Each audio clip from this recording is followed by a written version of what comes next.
అన్నిటికీ మేము సిద్ధంగా ఉన్నామని చెప్పిన తర్వాత కూడా మరి ఇష్టరీతిగా మాట్లాడడం మంచిది కాదు, నీకే రాదు. కానీ మేము కూడా అదే విధంగా అందరూ మాట్లాడకపోతే మరి మీ గతి ఏమవుతుందో తెలుసుకోవాల్సిన అవసరం ఉంది.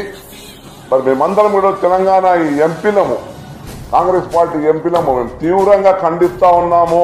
భవిష్యత్తులో ఇటువంటి మా ముఖ్యమంత్రి మీద కానీ ఎవరి మీద అగౌరవంగా మాట్లాడితే ఖబర్దార్ కేటీఆర్ మరి అన్ని విధాలుగా మరి ఇబ్బంది పడవలసి వస్తుంది. మొత్తం మా యావత్ తెలంగాణ కాంగ్రెస్ క్యాడర్ మరి దాన్ని వదలకుండా మరి మేము వెంపడబడతాం.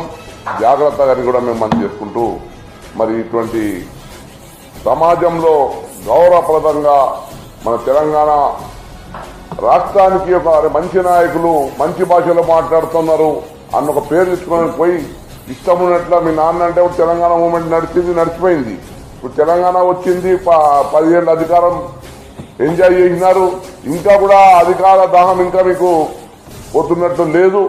మరి ఆ అధికార దాహంతోనే మీరు ఇష్టం ఉన్నట్లు మాట్లాడడం ఇది ఖబర్దార్ మంచి పద్ధతి కాదని మేము హెచ్చరిస్తున్నాం.